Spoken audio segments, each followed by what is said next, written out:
अस्सलाम वालेकुम दोस्तों, अपना चैनल पीके यूट्यूब चैनल खुश आमदीद करने जी सारे भरावां नूं। अज तारीख है जी 9 जुलाई 2024। मिले ट्रैक्टर की कीमतों में इजाफा हो गया। जिस तरह कि तुहानूं पता 2 हफ्ते हो गए ही वाहवा मार्केट के हवा चली सी कि कीमतों इजाफा होना है कितना टैक्स लगना है। ये जी GST लग गया जी उत्ते। तुहानूं दस दिंदे जी हुण नवीं कीमतां की आईयां ने। सब तो पहलां गल कर लें जी MF 235।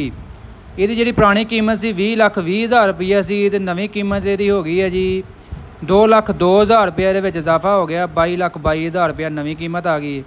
240 की गल करिए 21,50,000 पुरानी कीमत सी ते 2,15,000 रुपया ये इजाफा हो गया। 23,65,000 रुपये तक आ गया जी नवा रेट। 260 का जोड़ा 24,90,000 रुपया पुरानी नवाइश सी। ये 2,49,000 रुपये का यानी कि टैक्स लगा। 27,39,000 रुपया यदा नवा रेट आ गया 260 का।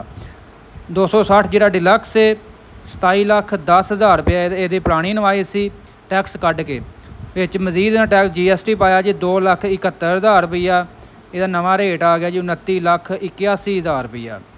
360 की गल करिए 26,30,000 रुपया पुरानी नवाइश सी टैक्स तो बगैर। 2,63,000 रुपया ये टैक्स लग गया। 28,93,000 रुपया नवा रेट आ गया 360 का। 360 जो 4 व्हील ड्राइव है 36,80,000 रुपया नवा रेट है यानी कि 36,80,000 रुपये का पुराना रेट ही टैक्स तो बगैर। 3,68,000 रुपया ये टैक्स लगा। 40,48,000 रुपया नवा रेट आ गया। 375 की गल करिए 32,50,000 रुपया पुराना रेट।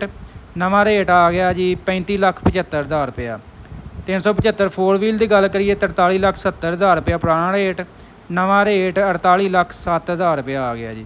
385 सादा जोड़ा 33,70,000 रुपया पुरानी नवाई सी टैक्स तो बगैर। ये 3,37,000 रुपया इजाफा होया टैक्स लगा GST। 37,07,000 रुपया नवा रेट आ गया 385 सादे का। 385 जो डिलक्स है पुराना रेट ही 37 लाख रुपया जबकि यदा नवा रेट आ गया 40,70,000 रुपया। 3,70,000 रुपया ये टैक्स लगा है। इस तो अलावा MF 385 जो 4 व्हील ड्राइव है 44,50,000 रुपया यदा पुराना रेट ही।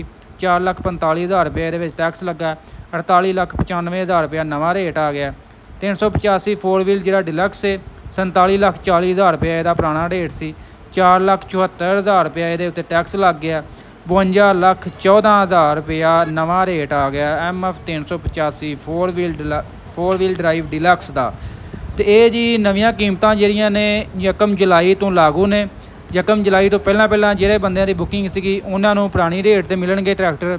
ਤੇ 1 ਜੁਲਾਈ ਤੋਂ ਬਾਅਦ ਜਿਨ੍ਹਾਂ ਨੇ ਵੀ ਬੁਕਿੰਗ ਵਗੈਰਾ ਕਰਵਾਈ ਉਹਨਾਂ ਨੂੰ ਜੀ ਨਵੇਂ ਰੇਟ ਲਾਗੂ ਹੋਣਗੇ।